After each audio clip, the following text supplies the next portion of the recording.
Hello everyone. इस video में हम लोग 7th साइंस चैप्टर 2 एग्जाम्पलर के क्वेश्चन आंसर्स कवर करेंगे। सो स्टार्ट करेंगे क्वेश्चन 1 से। क्वेश्चन 1 में है given below from 1 to 4 are some food items. ठीक है, कुछ फूड आइटम्स दे रखे हैं, आपको बताना है कि कौन सा ऐसा फूड आइटम है जो ब्लू ब्लैक कलर देगा जब आप उसको आयोडीन के साथ टेस्ट करोगे। सो आपको पता ही होगा कि अगर आयोडीन को हम स्टार्च पे ऐड करते हैं, ठीक है, स्टार्च टेस्ट के लिए हम लोग आयोडीन यूज करते हैं, और अगर आयोडीन को हम स्टार्च में ऐड करते हैं तब वो क्या करता है, तब वो ब्लू ब्लैक कलर देता है। ठीक है, तो यहाँ पे है boiled and mashed potato, glucose solution, a slice of bread and mustard oil. So this is quite easy, आप देख के भी बता दोगे कि क्या आंसर है इसका। सो सबसे पहले अगर मैं बोलूं बॉइल्ड एंड मैश्ड पोटैटो, तो आपको पता होगा बॉइल्ड एंड मैश्ड पोटैटो जो होता है उसके अंदर काफी ज्यादा अमाउंट में स्टार्च होता है। ठीक है, तो अगर इसमें मैं आयोडीन ऐड करूंगी तो ऑब्वियसली बात है ये ब्लू ब्लैक कलर देगा ही देगा। ओके, एंड ग्लूकोज सोल्यूशन, देखो स्टार्च जो होता है ना वो कॉम्प्लेक्स फॉर्म में होता है। स्टार्च क्या है, कॉम्प्लेक्स फॉर्म में होता है, और शुगर जो है यानी ग्लूकोज बहुत सिंपल फॉर्म होती है। सिंपल फॉर्म में आपको स्टार्च नहीं मिलता, इसीलिए यहां पे ये नहीं देगा, यहां पे देगा। स्लाइस ऑफ ब्रेड, अब आपको आइडिया होगा कि स्लाइस ऑफ ब्रेड क्या है, बेसिकली कार्बोहाइड्रेट है जिसके अंदर आपका स्टार्च होता है। तो स्टार्च जो स्लाइस ऑफ ब्रेड है वो भी आपको देगा, क्या देगा, मतलब ब्लू ब्लैक कलर देगा अगर आप टेस्ट करोगे। मस्टर्ड ऑयल में कोई स्टार्च नहीं होता तो ये नहीं देगा। सो यस और यस अगर मैं देखूं तो फर्स्ट और थर्ड में आ रहा है, एंड फर्स्ट एंड थर्ड यानी कि बी पार्ट, तो इसका जो आंसर है वो बी पार्ट होगा, क्योंकि अगर आप इसमें आयोडीन सोल्यूशन डालोगे तो वो अपना कलर चेंज कर लेगा। ठीक है, because these things are rich in starch. Second question पे आते हैं, which of the following pair of teeth differ in structure but are similar in function. So यहाँ पे अगर मैं बात करूं, ये जो यहाँ पे चार आपको पेयर दे रखे हैं, incisor, molars, premolars, canines, molars, premolars, canine, incisors. तो उसने पूछा है कि बेसिकली ऐसे कौन से मतलब पेयर हैं, ठीक है, जो कि जिसे कहते हैं ना डिफर इन स्ट्रक्चर, फंक्शन में डिफर करते हैं, but sorry differ in structure, structure में डिफरेंट होते हैं बट फंक्शन में सिमिलर होते हैं। तो अगर आप गौर से देखिए यहाँ पे सारे लिखे हुए भी हैं कौन कौन से होते हैं। इंसीजर्स एंड केनाइन बेसिकली क्या करते हैं, कट करने के लिए, जिसे बोलते हैं ना किसी भी चीज की कटिंग के लिए, बाइटिंग के लिए, होल्ड करने के लिए यूज होते हैं। लेकिन जो प्रीमोलर्स एंड मोलर होते हैं उनका बेसिकली काम क्या है, खाने को क्रश करना और ग्राइंड करना, क्रश करना एंड ग्राइंड करना। तो प्रीमोलर एंड मोलर के केस में आपको क्या देखने को मिलेगा कि दोनों के दोनों स्ट्रक्चर में थोड़े अलग होते हैं। मोलर थोड़ा ज्यादा चौड़ा होता है, प्रीमोलर थोड़ा जिसे कहते हैं पतला होता है ऊपर से अगर हम देखें। So premolar and molar are the teeth जो काफी हद तक सिमिलर हैं इन द फंक्शनिंग, भले ही वो स्ट्रक्चर्स में अलग हो, दिखने में अलग हो। ठीक है, क्वेश्चन थर्ड है, read carefully the terms given below, which of the following set is the correct combination of organ that do not carry out any digestive function. So basically ऐसी कौन सी चीज है जिसमें डाइजेशन का कुछ भी काम नहीं होता, कौन सा ऐसा सेट आपको लग रहा है जिसमें डाइजेशन से रिलेटेड, मतलब जिसे कहते हैं ना मेन कोई भी चीज एब्जॉर्प्शन या ऐसा कुछ नहीं होता। सो अगर हम ध्यान से देखें, सो यहाँ पे चार ऑप्शन है, जिसमें आपका बकल कैविटी है, माउथ, माउथ में तो बिल्कुल होता है, ईसोफेगस और रेक्टम की अगर मैं बात करूं, बकल कैविटी में स्टार्च जो है वो सिंपल फॉर्म में कन्वर्ट होता है। सेम गोज विद सी, यहाँ पे भी होता है। एंड जैसा कि आपको पता है स्मॉल इंटेस्टाइन है, वहां पे भी बहुत अच्छे से डाइजेशन का प्रोसेस होता है। तो एक चीज जो बची that is oesophagus, large intestine and rectum, वहां पे हम लोग बोल सकते हैं कि यहाँ पे कोई मेन डाइजेस्टिव वर्क नहीं होता, क्योंकि यहाँ पे स्टोरेज है, यहाँ वाटर एब्जॉर्ब होता है, और ईसोफेगस में केवल ट्रांसफर होता है, दैट इज फूड पाइप। इसलिए राइट आंसर वुड बी ए, क्योंकि वहां पे कोई भी ऐसी चीज नहीं हो रही है जिसको आप डाइजेशन का नाम दे सको, राइट, सिर्फ मूवमेंट हो रही है। नाउ फोर्थ की बात करते हैं, the swallowed food moves downward in the alimentary canal because of. जो स्वेलोड फूड है वो क्या करते हैं वो डाउनवर्ड मूव करते हैं एलिमेंट्री कैनाल, किस वजह से। So force provided by the muscular tongue, क्योंकि टंग उन्हें फोर्स प्रोवाइड करती है। वाटर का फ्लो होना, खाने के साथ साथ फ्लो ऑफ वाटर होना, ग्रेविटेशनल पुल की वजह से, या फिर मसल्स का कंट्रैक्शन होना फूड पाइप में। तो अगर आप ध्यान से देखेंगे, बेसिकली वन रीजन जिसकी वजह से खाना नीचे की साइड मतलब जाता है, स्वेलो होता है, that is because of the muscles of oesophagus, यानी कि डी पार्ट, क्योंकि मसल्स जो होती है ना फूड पाइप की, वो एक मूवमेंट शो करती है जिसको पेरिस्टलासिस मूवमेंट बोलते हैं। इस पेरिस्टलासिस मूवमेंट की वजह से खाना नीचे की तरफ मूव कर जाता है, right. Now the acid present in the stomach, आपको पता ही है कि जो एसिड प्रेजेंट है, अब उसमें 4 चीजें लिखी है, आपको सही ऑप्शन सेलेक्ट करना है। वो हार्मफुल बैक्टीरिया को किल करता है, वो स्टमक की लाइनिंग को प्रोटेक्ट करता है, वो स्टार्च को सिंपल शुगर में कन्वर्ट करता है, वो मीडियम को एल्कलाइन बनाता है। तो एसिड किसी मीडियम को एल्कलाइन तो नहीं बनाएगा। स्टार्च को सिंपल शुगर में कन्वर्ट करने का काम सलाइवरी अमाइलेज ऑलरेडी माउथ में कर देता है। और यहां पर है स्टमक की लाइनिंग को हार्मफुल सब्सटेंस से बचाना, वो काम म्यूकस का होता है। तो बचा जो हार्मफुल बैक्टीरिया है उसको किल करने का काम एसिड करता है जो पेट में होते हैं। So that is A. ठीक है, नेक्स्ट पे आते हैं question 6। The finger like outgrowth of amoeba help to ingest food, however the finger like outgrowth of human intestine help to. तो बेसिकली एमेबा में जो फिंगर लाइक आउटग्रोथ है वो खाने को इंजेस्ट करने में हेल्प करते हैं, लेकिन जो finger like outgrowth human intestine में है वो किस में हेल्प करते हैं? Digest the fatty food substance, make the food soluble, absorb the digested food, absorb the undigested food. Basically जो विलाय होते हैं, ठीक है, वो इंक्रीज करते हैं एरिया किसका? एब्जॉर्प्शन का, ताकि एब्जॉर्प्शन ज्यादा से ज्यादा हो। तो ये काम क्या करेगा? Absorb the digested food. ठीक है, I guess this is clear. Question 7 पे आते हैं। Read the following statement with reference to the villi of small intestine. They have very thin wall. They have a network of thin and small blood vessels close to the surface. They have small pores through which food can easily pass. They are finger-like projection. आपको वो statement guess करनी है जो basically help कर रही है विलाय को absorb करने में डाइजेस्टेड फूड। सो अगर आप ध्यान से देखें तो यहाँ पे क्या है, उसने बोला है thin wall, that is correct about villi. They have a network of thin and small blood vessel close to the surface. जो विलाय की जो मतलब पूरी, जैसे सपोज ये विलाय है, ठीक है, तो इसकी जो बाउंड्रीज होते हैं इस पे ब्लड की पूरी कैपिलरीज जो है उसका कांटेक्ट होता है, जिसकी वजह से फूड एब्जॉर्प्शन अच्छे से हो पाता है। And they are finger like projection, finger like projection होता है। तो अगर आप ध्यान से इस पूरे को पढ़ेंगे तो ये बात बिल्कुल सही है, ये बात बिल्कुल सही है, लेकिन पोर्स वाली बात बिल्कुल सही नहीं है। पोर्स तो होते ही नहीं है और खाना उसमें से पास हो जाएगा तो कोई फायदा ही नहीं है। सो इसलिए अगर फर्स्ट, सेकंड एंड फोर्थ सही है तो इसके हिसाब से ये ए पार्ट सही बैठे। ठीक है, 8th पे आ जाते हैं। False feet of amoeba. जो फॉल्स फीट होते हैं एमेबा के, आपको पता ही है, सूडोपोडिया, वो क्या करते हैं? Movement only, capture of food only, capture of food and movement, exchange of gases only. तो बेसिकली ओनली अगर लग गया कि कैप्चर ऑफ फूड केवल करता है या मूवमेंट केवल करता है तो वो दोनों गलत हो जाएगा। क्योंकि नाउ क्वेश्चन 9 है कि जो एंजाइम प्रेजेंट है सलाइवा में वो क्या करता है? Fat into fatty acid and glycerol, starch into simple sugar, protein into amino acid, complex sugar into simple sugar. आपको याद होगा जो सैलिवरी अमाइलेज होता है वो जो स्टार्च होता है उसको क्या करता है? सिंपल शुगर में, यानी हमारा जो सिंपल शुगर है ग्लूकोज वगैरह में कन्वर्ट कर देता है। तो इसलिए इसका आंसर बी पार्ट होगा। और कॉम्प्लेक्स शुगर बहुत सारे टाइप के होते हैं, तो सारे कॉम्प्लेक्स शुगर को कन्वर्ट नहीं करता, केवल स्टार्च को सिंपल शुगर में कन्वर्ट करता है, इसीलिए इसका आंसर बी होना चाहिए। अगर आप क्वेश्चन 10 को देखें, cud is the name given to the food of ruminant which is swallowed and undigested, swallowed and partially digested, properly chewed and partially digested, properly chewed and completely digested। तो proper तो वो chew कर लेते हैं लेकिन उसको अच्छे से नहीं करते हैं, थोड़ा सा बस स्वेलो करते हैं। सो राइट आंसर होगा swallowed and partially digested, क्योंकि वो आधा डाइजेस्ट होता है एंड स्वेलो कर लेते हैं। ठीक है, select the, choose the correct order of term that describe the process of nutrition in ruminants. swallowing, partial digestion, chewing of cud, complete digestion. तो पहले उन्होंने स्वेलो कर लिया जिसकी वजह से पार्शियल डाइजेशन हुआ, उसके बाद वापस वो कर्ड को च्यू करते हैं अच्छे से एंड देन जो कर्ड है उसका कंप्लीट डाइजेशन होता है। बाकी सारे प्रोसेस पे थोड़ा सा गड़बड़ लिखा है, सीधे च्यूइंग ऑफ कर्ड नहीं होता है, पहले केवल स्वेलोइंग होता है। तो ये दो ऑप्शन को अगर कंसिडर करेंगे उसमें भी च्यूइंग एंड मिक्सिंग नहीं आएगा, सबसे पहले partial digestion, then chewing of cud, then complete digestion. So इसलिए इसका आंसर क्या होगा? ए होगा इसका आंसर। नेक्स्ट पे आते हैं, क्वेश्चन 12 है, cellulose rich food substances are good source of roughage in human being because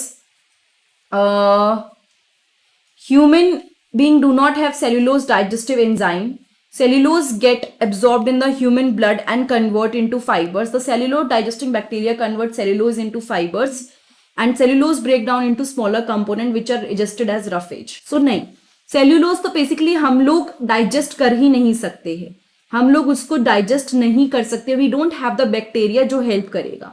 so यहाँ पे एब्जॉर्ब वाला पॉइंट तो बिल्कुल नहीं है।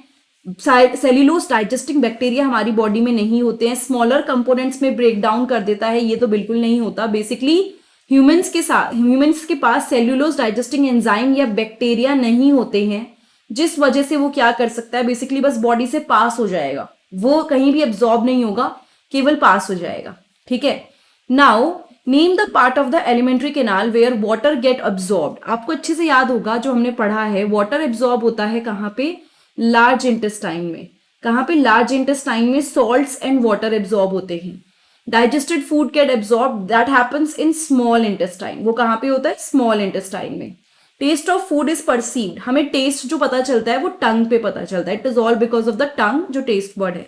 बाइल जूस इज प्रोड्यूस्ड, तो बाइल जूस प्रोड्यूस होता है, वो लिवर में प्रोड्यूस होता है, और स्टोर कहाँ पे होता है, गॉल ब्लैडर में स्टोर होता है। ठीक है, क्वेश्चन 14 है, mark the following statement as true और false, write the correct statement. Tongue is attached to the roof of mouth cavity at the back, no, ये floor of the mouth cavity पे attach होता है, तो it is false. The large intestine is longer and wider than the small intestine of the human alimentary canal, no, large intestine चौड़ी होती है, wide होती है, but it is not long as compare to small intestine. Mucus protect करता है stomach lining from damage, true, HCl से बचाता है म्यूकस ताकि डैमेज ना करे। All heterotroph have a similar basic process of nutrition, true, क्योंकि सारे के सारे क्या होते हैं, हेटरोट्रॉफ दूसरों पे डिपेंडेंट होते हैं, right, so they have mostly similar basic process of nutrition, you can say that. अब यहां पे आते हैं क्वेश्चन 15 पे, choose the odd one out from each group and give reasons. सबसे पहले हम लोग देख लेते हैं कि liver, salivary gland and gall bladder. तो यहां पे क्या बोला इसने, ये बेसिकली अगर लिवर बोलूं, सेलिवरी ग्लैंड बोलूं और गॉल ब्लैडर है, ये बॉडी के पार्ट्स हैं हमारी। ठीक है, लेकिन starch is basically sugar, complex sugar, तो ये तो यहाँ पे सेट नहीं बैठ रहा है। Stomach, liver, pancreas and salivary gland. So यहां पे अगर हम बात करें तो ध्यान से देखिएगा, इसने क्या बोला, यहाँ पे बेसिकली जो आपका लिवर है वो भी जूसेस वगैरह सिक्रीट कर रहा है, ठीक है, पैनक्रियास भी जूसेस वगैरह सिक्रीट कर रहे हैं, और यहाँ पे अगर मैं बोलूँ सेलिवरी ग्लैंड है, यहाँ भी जूसेस रिलीज हो रहे हैं, लेकिन यहाँ पे बहुत ज्यादा डाइजेशन नहीं हो रहा है, लाइक नॉट लाइक बहुत बड़े लेवल पे डाइजेशन नहीं हो रहा।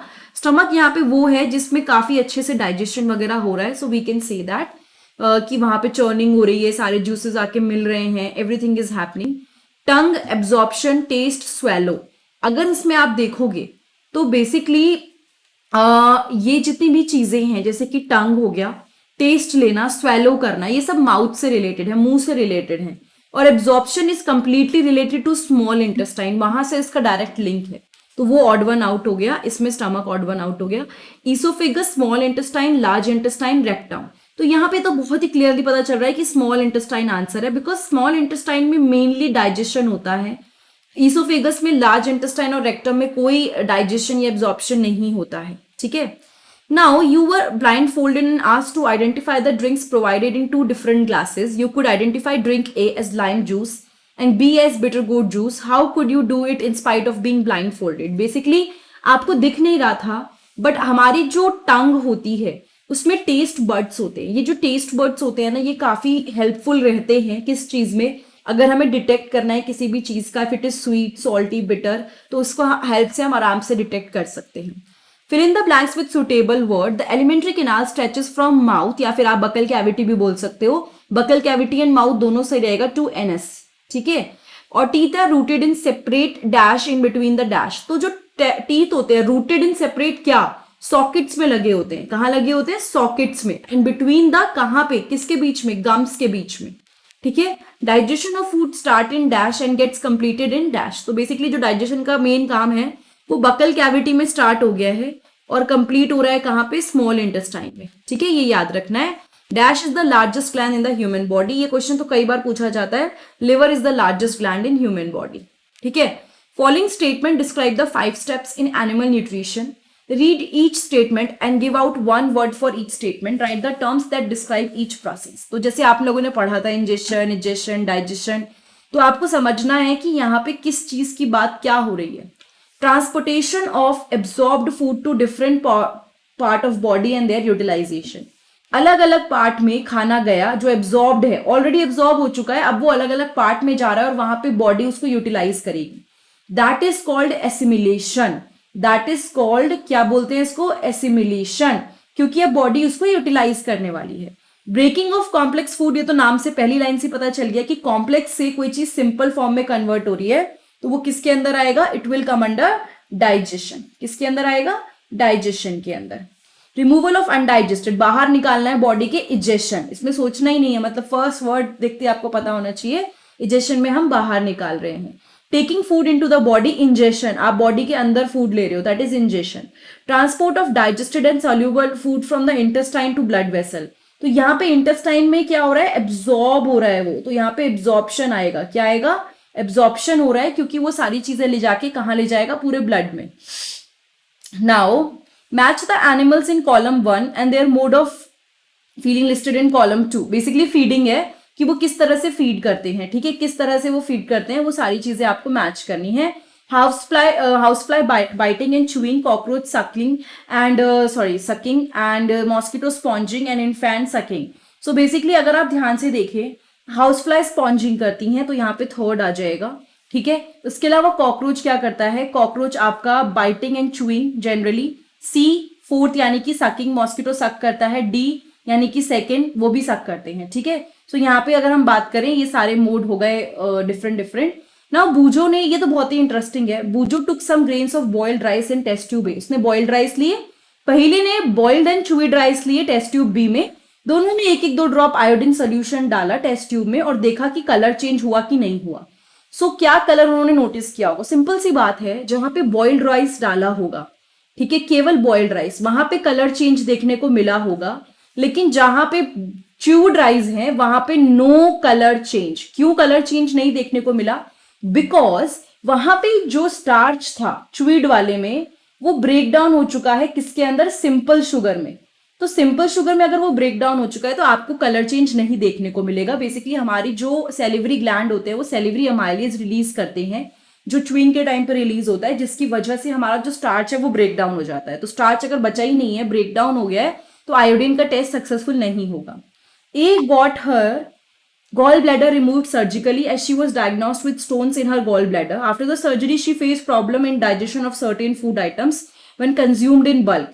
Can you tell which kind of food item would they be and why? Basically आपको पता ही है, जो बाइल है, ठीक है, बाइल जूस, वो हम लोग गॉल ब्लैडर में स्टोर होता है, ठीक है, लिवर में प्रोड्यूस होता है, गॉल ब्लैडर में स्टोर होता है। तो कौन सी चीज को कंज्यूम करने में प्रॉब्लम हो रही होगी, दैट इज फैट्स। क्या है, फैट्स, क्योंकि फैट्स जो हैं वो गॉल ब्लैडर की वजह से और लिवर की वजह से वो यूज हो पाते हैं, मतलब डाइजेशन हो पाता है, लेकिन अगर वो नहीं है तो थोड़ा दिक्कत होगी। Match the organs in column 1 with the words listed in column 2, rectum, mucus, gall bladder, villi, stomach, taste bud, tongue, faeces, small intestine. So इसको एक बार देख लेते हैं क्या क्या चीजें हैं, ताकि आपको समझ में आ जाए, ठीक है। Just give me 1 minute. So अगर हम ध्यान से देखें यहाँ पे, सो देखिए, सबसे पहले लेते हैं हम लोग रेक्टम, ठीक है। रेक्टम में क्या होता है, पता ही चल रहा है कि rectum is basically to store the faeces, बचा कुछ। गॉल ब्लैडर में अगर हम ध्यान से देखें तो ये बाइल जूस को स्टोर करता है, ठीक है। स्टमक क्या करता है, स्टमक के अंदर आपको म्यूकस की कोटिंग मिलेगी, mucus, hydrochloric acid and digestive juices release होते हैं। टंग में आपको टेस्ट बर्ड मिलेंगे एंड स्मॉल इंटेस्टाइन में आपको विलाई मिलेगा। So I think this is quite easy, इसमें बिल्कुल भी कॉम्प्लिकेशन नहीं होनी चाहिए। Ruminants such as cows and buffaloes swallow their food hurriedly and then sit restfully and chew their food. Can you reason why? So आपको पता ही है basically क्या होगा, बेसिकली जो ruminants हैं वो क्या होते हैं, दे आर हर्बीवोरस, ठीक है, हर्बीवोरस प्लांट ईटिंग एनिमल्स, जो कि अलग ही एक डाइजेस्टिव सिस्टम उनका होता है। उनके स्टमक में 4 कंपार्टमेंट्स होते हैं, र्यूमेन, रेटिकुलम, ओमास्मन एंड ओबास्मम, ठीक है। अभी इतना अगर आप डिटेल में नहीं पढ़ना चाहते तो सिंपल सी बात है, जब वो ग्रेजिंग करते हैं तो वो ग्रास को बिना चबाए, मतलब विदाउट चुइंग, वो ऐसे ही बस स्वेलो कर लेते हैं, ठीक है। तो इससे क्या होता है ना, उन्हें बहुत कम टाइम चाहिए, very little time for feeding. वो जो हाफ च्यू फूड उन्होंने खाया वो उनके माउथ से सीधे र्यूमेन में चला जाता है, उसके बाद बैक्टीरिया उसके ऊपर काम करते हैं, माइक्रो ऑर्गेनिज्म उसके ऊपर काम करते हैं, फिर वो हाफ डाइजेस्टेड फूड वापस आ जाता है, ठीक है। उसके बाद जिससे ना वो माउथ में आ जाता है, वो कड बोलते हैं उसको, जब वो वापस माउथ में आ जाता है, जैसा कि हमने 7th क्लास में पढ़ा है। आफ्टर कंप्लीटली च्यूड, जब पूरी तरह से कंप्लीटली च्यू हो गया तो food is send to other part of the stomach, उसको और पार्ट्स में भेज देते हैं एंड वहां पे क्या होता है, फाइनली इसका कंप्लीट डाइजेशन होता है। तो सबसे पहले वो केवल उसको स्वेलो करते हैं, और हल्का सा डाइजेस्ट होता है वो, फिर वो कड बन के बाहर आता है, फिर वो उसको कड को च्यू करते हैं एंड देन वापस इसको भेजते हैं। तो this whole process happens in ruminants, क्योंकि उनके अंदर ह्यूमन होता है एंड दिस इज बेसिकली उनकी बॉडी में बैक्टीरिया है जो ये काम कर पा रहे हैं। Bujo and Paheli were eating their food hurriedly so they could go out and play during the recess. Suddenly, Bujo started coughing violently. Think of the reason why he was coughing and discussion with your friends. Basically, pharynx क्या होता है ना, common passage है both food and air के लिए, ठीक है। मैंने आपको इससे पहले भी थोड़ा डिस्कस कराया। तो एक कोटिंग होती है एपिग्लॉटिस, जैसे सपोज ये विंड पाइप है, ये फूड पाइप है, ये फूड के लिए है और ये हवा के लिए विंड। तो विंड की पाइप के ऊपर एक कोटिंग होती है, फ्लैप लाइक स्ट्रक्चर होता है, जिसको हम लोग क्या बोलते हैं, एपिग्लॉटिस। क्या बोलते हैं, एपिग्लॉटिस। ये इसको प्रोटेक्ट करती है कि कोई भी खाने का आइटम विंड पाइप में ना चला जाए। लेकिन कई बार जब हम जल्दी खाते हैं या भसते हैं तो कई बार एपिग्लॉटिस खुला रह जाता है, मतलब थोड़े टाइम के लिए, एंड खाना विंड पाइप में निकल जाता है और कफिंग से हम उसको क्लियर करने की कोशिश करते हैं, ठीक है। Now fill in the blanks using the word listed below. The digestion of all food compartment is completed by the, यहाँ पे अगर हम देखें तो कोई भी चीज समझ नहीं आ रही, बट इंटेस्टाइनल जूसेस समझ में आ रहा है। इंटेस्टाइनल जूसेस की वजह से हो पाता है। Large intestine absorb dash and some from the undigested food. तो हमें याद है कि जो लार्ज इंटेस्टाइन है वो वाटर एब्जॉर्ब करती है एंड सॉल्ट्स एब्जॉर्ब करती है, ठीक है। तो यहाँ पे वाटर एंड सॉल्ट्स आ गया। Tongue is attach to the, कहाँ पे अटैच होता है, तो basically attached at the dash of the floor of the mouth cavity and is free at the dash. तो टंग जो है वो यहाँ पे बैक में अटैच है और आगे की साइड से जो हमारी टंग होती है बिल्कुल फ्री होती है। तो फ्रंट की साइड से इट इज एकदम ओपन, ठीक है, फ्री। एमेबा पुशेस आउट क्या, and around the food and trap it in a food dash. तो एमेबा क्या करते हैं, सूडोपोडिया की हेल्प से फूड को पुशेस आउट या कैप्चर वगैरह भी कर लेते हैं एंड फूड मतलब ट्रैप करते हैं at trap in a food water, vacuole में उसको ट्रैप कर लेते हैं, ठीक है। So these are the easy question and answers. Label the given figure 2.1 in 1 to 5 and give the names of each type. ये मैंने यहाँ पे आपको दिख ही रहा है कि कर रखा है। सो बेसिकली आपके जो ए है that is incisor, B is canine, C is आपके premolar and D is molar, और लास्ट वाला तो वैसे भी विजडम टूथ में काउंट होता है, ठीक है। ये आपको एनसीईआरटी में भी बहुत अच्छे से दिख जाएगा, पूरा फोटो ही दे रखी है। Read the following passage carefully and answer the question that follows. Bile juice is stored in a sac called gallbladder located near its organ of secretion, liver. The gallbladder releases the bile juice into the small intestine whenever food reaches there. Though bile juice is devoid of any digestive enzyme, it is required for the digestion of fat. The fat cannot be digested easily because they are insoluble in water and are present as large globules. Bile juice break down big fat droplets into smaller droplets. These are then easily digested by the enzyme released from the pancreas. तो सबसे easy question solve करते हैं। सबसे पहला question है which organ secrete the bile juice. हमने पढ़ा है बहुत अच्छे से, लिवर बेसिकली वो ऑर्गन होता है जो बाइल जूस सिक्रीट करते हैं। Why is digestion of fat difficult as compared to that of other nutrient? होता क्या है ना, बिकॉज फैट जो है वो यहाँ पे आपको आंसर मिल जाएगा क्योंकि they are insoluble in water और बड़े बड़े ग्लोब्यूल्स की फॉर्म में प्रेजेंट होता है, इसीलिए उसको आप क्या नहीं कर सकते, डाइजेस्ट नहीं कर सकते। उसके बाद है how does the bile juice help in digestion of fat. तो बाइल जूस क्या करता है, बिग फैट ड्रॉपलेट्स को स्मॉल ड्रॉपलेट्स में ब्रेक करता है, इस तरह से वो उसको हेल्प करता है। Where is the digestion of fat completed, जो फाइनली जो मतलब जिसे कहते हैं ना कंप्लीशन होता है फैट का, वो आपका होता है कहाँ पे, स्मॉल इंटेस्टाइन में। Everything comes and end at small intestine, ठीक है। उसके बाद है does bile juice digest fat completely. पूरी तरह से तो नहीं कर सकता, तो इसीलिए कुछ ऐसे फाइनली जो डाइजेस्ट होते हैं, कुछ ऐसी चीजें जो पैनक्रियाज से रिलीज होती हैं वो उसको डाइजेस्ट कर लेती, ठीक है। So, though bile juice is devoid of any digestion, it is required for the digestion of fat. मतलब उसके अंदर कोई एंजाइम नहीं है, लेकिन तब भी वो फैट्स की डाइजेशन के लिए चाहिए। और फाइनली पैनक्रियास से भी जो कई सारे एंजाइम्स आते हैं वो भी हेल्प करते हैं डाइजेशन, ठीक है। इसके बाद है label the following parts in our in the figure 2.2 and name them. The largest gland in our body, अगर आप ध्यान से देखेंगे यहाँ पे थोड़ा क्लियर कम है, बट इट इज लिवर, ठीक है। ऐसा ऑर्गन जहां पे प्रोटीन डाइजेशन स्टार्ट हो गया है। अगर आप ध्यान से देखोगे तो बेसिकली क्या है, जहाँ पे हमारा प्रोटीन का डाइजेशन, दैट इज स्टमक, ठीक है। The organ which releases digestive juices into small intestine, इसमें हमारा पेनक्रियाज भी आ सकता है और लिवर भी आ सकता है, ठीक है। मोस्टली लिवर भी नहीं, मोस्टली पेनक्रियाज ही आएगा, और ठीक है वो भी लिख सकते हो, दोनों आप एक साथ कर सकते हो। The organ where bile juice get store, that is bile duct. कौन सा है? बाइल डक्ट, जहां पे स्टोर करते हैं। Next is open your mouth, look into a mirror and try to count the different types of teeth in your mouth. Compare them with figure 2.3 on page 13 of your NCERT textbook. Record your observation. Basically ये table आपको दे भी रखी है और आप इसको खुद भी सॉल्व कर सकते हो, एनसीईआरटी में आपको अच्छे से मिल जाएगा। इंसिजर, केनाइन, प्रीमोलर, मोलर की क्वांटिटी कितनी कितनी है। हर इंसान के अंदर 32 दांत नहीं होते, सब में अलग अलग क्वांटिटी होती है, किसी में 30 होते हैं, किसी में 31, किसी में 28, डिपेंड करता है कि उनके विजडम टूथ जो लास्ट वाला मोलर है वो आया है कि नहीं आया है, ठीक है। उसके बाद ये क्रॉसवर्ड है जो आप बहुत ही आराम से सॉल्व कर सकते हो। This is for fun session, नीचे सोल्यूशन है आपको दिख जाएगा, बट आप इसको खुद भी सॉल्व कर सकते हो। पहले खुद से सॉल्व करने का ट्राई कीजिएगा, अगर नहीं होता then you can refer to this particular table. So that was the whole video, जिसमें मैंने पूरा जो एग्जाम्पलर के सोल्यूशन है वो कवर कर लिए हैं। ये वीडियो अगर आपको अच्छी लगी है तो प्लीज लाइक, कमेंट, सब्सक्राइब और शेयर करना बिल्कुल मत भूलिएगा। एंड मोस्ट इंपॉर्टेंटली, अगर आपको कोई भी वीडियो देखनी है तो आप चैनल पे जाके प्लेलिस्ट जरूर चेक कीजिएगा, आपको बहुत सारी वीडियोज वहां पे मिलेंगी। क्वेश्चन आंसर्स की अलग प्लेलिस्ट है, एनसीईआरटी की अलग, और एनसीईआरटी के अलावा जो एक्स्ट्रा मैं कवर कराती हूँ उसकी अलग प्लेलिस्ट है, एंड बाकी सब्जेक्ट्स की भी अलग अलग प्लेलिस्ट बनी हुई है। Thank you so much, have a nice day, I will see you next time in the next video.